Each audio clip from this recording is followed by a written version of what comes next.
been kind of that heavy goal-oriented mindset, and you see it play through now.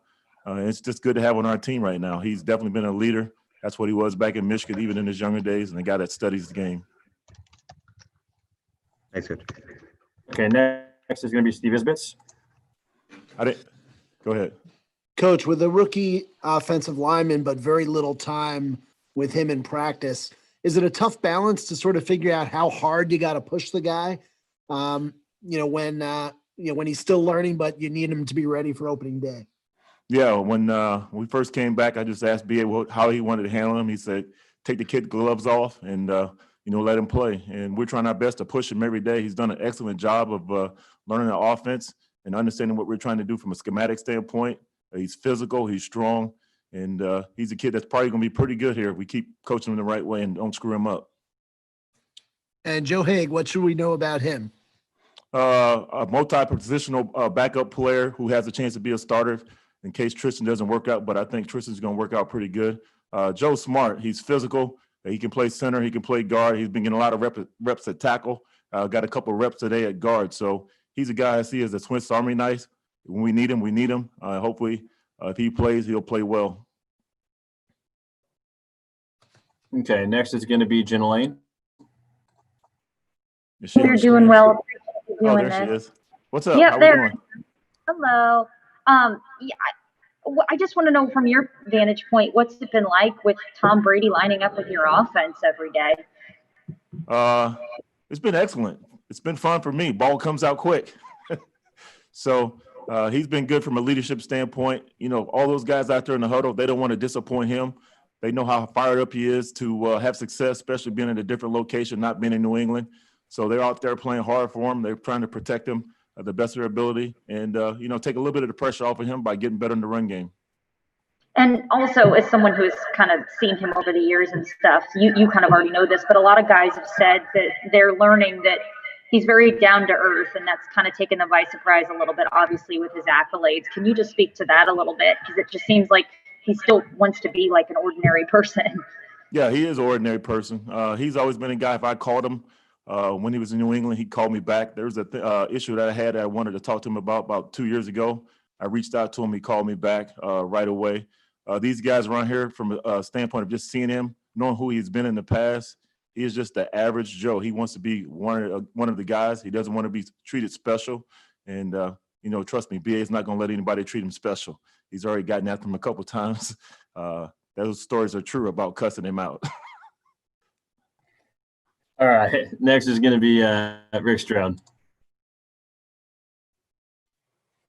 Hey, Harold, he's ultimate competitor, as you mentioned, but there's a side of him in competition where he can get on his teammates pretty good, and coaches for that matter. How do you think your guys will respond to that in the heat of the battle? I think they will respond because at the end of the day, we're all trying to do the same thing, win. And they know what kind of competitor it is. That's why we're all excited to have him on our team. The expectations are high. We all know that. And we don't want to let him down. He doesn't want to let us down. So he's welcome to come in my huddle at any time and yell at my guys. And if he gets on me, I know it's coming from a good place. Just like, BA yelling at anybody on the team. It's not personal. It's about the business and getting the job done. Okay, next is going to be Ed Encina. Hi, Harold. I just want to go back to Tristan Wirfs. What do you think is going to be his biggest adjustment, adjusting to the pro game? And with no preseason games, does it make it tougher on a rookie offensive lineman to make some of those adjustments because you don't have those plays? Yeah, I think the biggest thing is the run game is easy because it's the physicality part of it. When it comes to pass protection and being out there on an island by yourself from time to time, just seeing guys that are bigger, stronger, and faster than what you saw in college. I think that's probably been the biggest adjustment, but he's done a fine job out here versus our guys, Shaq and those guys like that. You talk about trying to get ready for the Cam Jordans of the world, guys that are going to be in New Orleans, having Shaq and JPP out there, those are the best of the best. So that's been good work for him. Okay, next is John Ledyard. Coach, I'm just curious. You mentioned some of the matchups that will be happening early on in the season for somebody like Tristan Wirfs. Even if you look at guys that line up mostly to that side and rush from that side. And you're talking about Vaughn Miller and Joey Bosa and Cam Jordan, as you mentioned, some of those guys. What can you do to make that process a little bit smoother for them? I mean, no preseason games getting thrown into the fire like that. How can you make that process smoother for Tristan Wirfs and maybe even help him out during the games? Right now we've been letting him get all the snaps with the first team versus our good versus good. So that's probably the only test he's going to get. Other than that, we just got to make sure from a protection standpoint, if we need to help him slide the protection that way. Right now, I don't foresee that because I think he can handle his own. Yeah, will he get beat from time to time? Well, they all do. But for the most part, I think he has the opportunity to hold up one-on-one. Okay, next is going to be Greg Allman. Hey, Coach, Bruce was talking today about how you guys kind of know who your depth is at tackle, who your four are there. I wanted to ask you got good battles about young guys at guard and center. Who's impressed you of the backups there? I think Aaron Stinney's come along, Zach Bailey, and I really like the rookie John Molson from Boise State. He's done an excellent job. He's getting more reps. I like all those guys. They got some upside to them. Obviously, they're still trying to learn how I want things done and learn how we're doing it schematically as well. But for the most part, they're trying to be physical. They're trying to do the things we want them to do, and they're flashing a little bit. Need more consistency, obviously, but I'm getting comfortable with those guys every day. Okay, next is Steve Isbitz.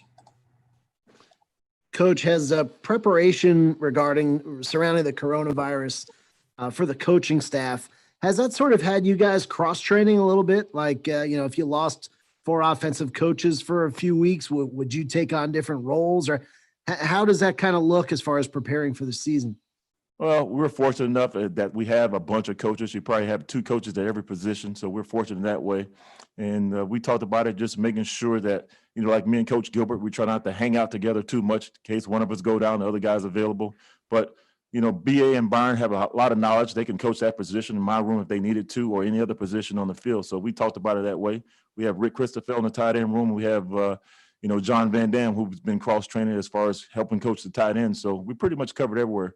When Coach McNair was out, Chico, who was one of our, guys that helped out BA, he was able to help out a little bit coaching that position. So we're flexible that way. So I think we'll be all right. Okay, next is going to be Josh Allen. Hey, Coach, how you doing today? Good. How you doing? Good. Just wondering what's the biggest difference between Ronald Jones this training camp and last, and with Tom Brady and his known affinity for throwing and passing the running backs. How involved in the passing game do you see these running backs? I see being involved. You go back to when we were in Arizona and what we did with David Johnson. I can see all that stuff coming back up. I think for Rojo, having Shady here and some of these young rookies with that pressure of making sure he's excelling at a high level is starting to come into play. He's done an excellent job since we started back. He's been a lot more focused, and I think he's more driven because a little bit of last year of having ups and downs and people thinking he should have done better than what he did. I think he wants to be great. He has the potential to be great, and we all know that. And hopefully he keeps plugging the way he is right now and have a great year. And just how have the rookie running backs been adjusting to the NFL game? I know Keyshawn Vaughn missed a little bit of time there. So did Raymond Calais. How have they been going? We haven't really heard much about Vaughn. How's his progression doing? He's coming along. I think the biggest adjustment for the running backs is just the volume of the offense. Any offensive player for that matter is the volume of what we have as far as our playbook, and then just the physicality of the game. A lot of times in these college offenses now we know it's all spread, and not very many times they got to worry about actually holding up a protection. For us, the running backs are a big part of protection, especially over 6-man, 7-man, or 8-man protections where they got to hold up versus linebackers and safety blitzes. So that's a big adjustment for a young running back coming in here. All right, our last question is going to come from Leo Haggerty. The hardest position to coach is offensive line, trying to get 5 to act as 1. How hard is it with only 14 padded practices to get that done? It's very hard because we all know how big the offensive line is. To me personally, it's the foundation of the team. Offensively, without those guys, we can't run or protect. So we want pads on more. Obviously with the new CBA rules and the COVID thing, it's been hard. Especially when you talk about picking up all the games and the twists you get from our defense, or having the run game coming off in the run game as far as the double teams, that kind of thing. It's been really hard. We missed the OTAs. We missed all those just general technique things you would talk about in the off season and get worked on. You're trying to rush to get all that done now. So it's been a little bit difficult. All right. That's all for today, Coach. Appreciate you taking the time. All right. This is weird, guys. Miss you guys.